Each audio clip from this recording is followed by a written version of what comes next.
Hello students, today I have come with the poem A Thing of Beauty by John Keats.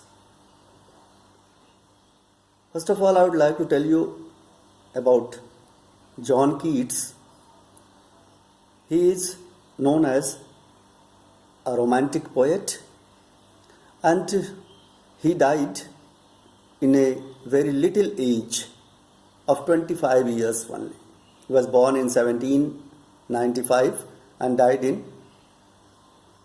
1821. For a very short period of time of 25 years, he remained here in the world. This extract of this poem has been taken from his book Endymion. And this book Endymion is known as a poetic romance. This is an epic poem, and from this book, this extract has been taken. Now I am coming to the poem line by line. A thing of beauty is a joy forever. Its loveliness increases, it will never pass into nothingness, but still will keep a bower quite fast and a sleep full of sweet dreams and health and quiet breathing. Students, as you know that what does a beautiful thing do? It soothes to your mind. It gives pleasure. The same thing here, the poet says in the first paragraph of this poem that a beautiful thing is a joy forever. It always gives pleasure and its loveliness increases with the passage of time. It increases beauty, its charm increases with the passage of time. And it never goes into nothingness. It's never useless. But it gives you a peace, a quietness to your mind. And if you are in peace, you will have a good sleep. And if you are having good sleep, you will be having good health. And if you are having good health, then you will be having good breath. Means in this way that you are seeing that how beauty is connected to each and everyone's life and how it is fruitful for all of us. Now I am coming to the second paragraph. Therefore on every morrow are we wreathing a flowery band to bind us to the earth, spite of despondence of the inhuman dearth of noble natures, of the gloomy days, of all the unhealthy and over-darkened ways made for our searching. Yes, in spite of all, some shape of beauty moves away the pall. Yes, it says that on every morrow means every day, a flowery band to bind us.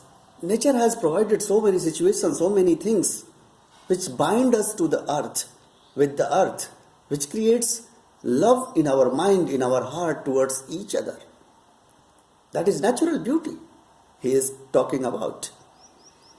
In spite of despondence and inhuman dearth of noble natures, the gloomy days, so many circumstances occur in our life, so many conditions occurs in our life when we feel bad, when we feel sad. In that circumstance also, beautiful things always gives us pleasure, joy. And sometimes whenever we are sad in our gloomy days, our time is not good, these beautiful things help us to retain our mind, to be good. And over darkened ways, when there is no hope, no any way where to go, what to do, in that circumstance, what you do? If you are very sad, what you do? You listen a song. You see a child, he is very cute and he is just playing.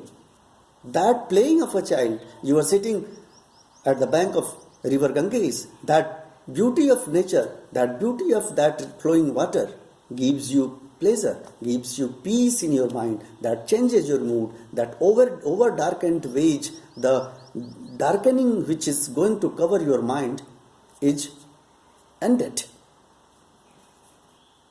Now, the next paragraph I am coming, such the sun, the moon, trees, old and young, sprouting a saddy boon for simple sheep, and such are daffodils, with the green world they live in, and clear reels that for themselves a cooling convert make against the hot season. The same he is telling, that sun, moon, rivers, valleys, mountains, hills, gardens, forests, all are natural beauty. When you will go there, when you see there, it gives you pleasure, joy. Simple sheep, and such are daffodils. These are flowers. Sheep, animal.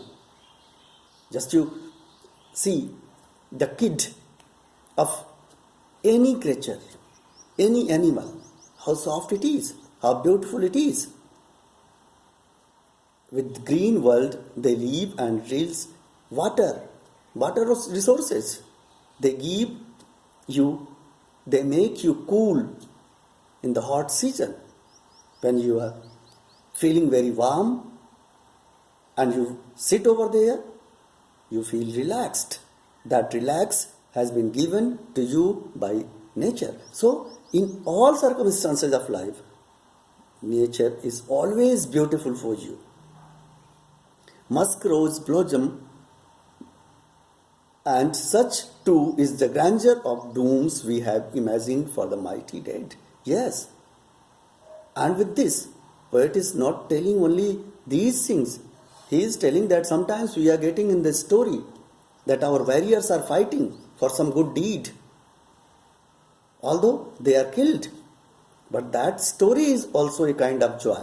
Why? Because they are related to your morality. They give you strength, and the thing which you gives you strength, which make you morally strong, that is certainly beautiful.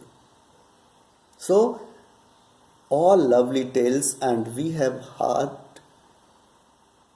are the endless fountain of immortal drink pouring unto us from heaven's brink.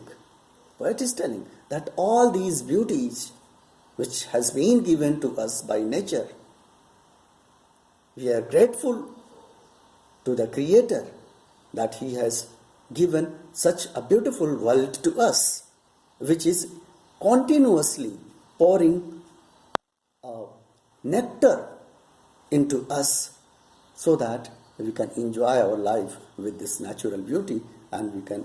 So, students, you see that beauty lies in the eyes of its beholders. Beauty is nothing. Nothing is beautiful, nothing is ugly.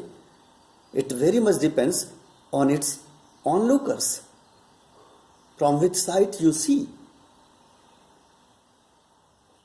According to a poem of Wooten, A Thing of Beauty, we know that there are two types of beauty: spiritual beauty and physical beauty. Physical beauty decays with the time, but spiritual beauty increases with the time.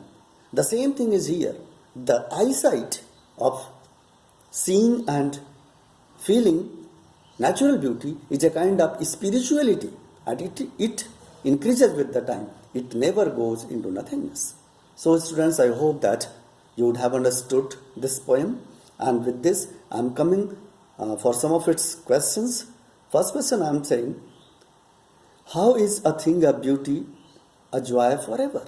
Yes, as it is the title of the poem, how is a thing of beauty a joy forever? Yes, a thing of beauty is a joy forever because a beautiful thing always gives you pleasure, peace, mental satisfaction in all the circumstances. That is why it never goes into nothingness. So, it's a joy forever. Second question I am going to say, what does poet consider an endless fountain of mortal drink and why? What does poet consider an endless fountain of mortal drink and why? Yes, poet is considering nature, that it is an endless fountain of mortal drink, because always it gives you energy, strength, it makes you morally strong, it soothes to your mind, it gives you relaxation, it gives you peace. So it is an endless fountain. It never controls its supply on human being. And third question is, how does a thing of beauty provide rest and peace? Yes, how does a thing of beauty provide rest and peace? A thing of beauty always provides.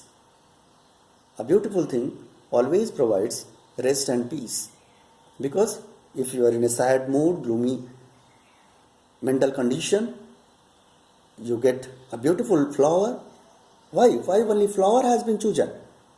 To present someone as a gift, because not only it's beautiful, it gives you pleasure, it is a kind of connectivity from your mind as well as to your soul. Students, I hope that you would have liked this poem and you would have understood. Thank you. And again, the same thing I would like to say, that please subscribe this of my channel and don't forget to push the bell icon so that next of my video could easily be reaching to you. Thank you. Jai Hind.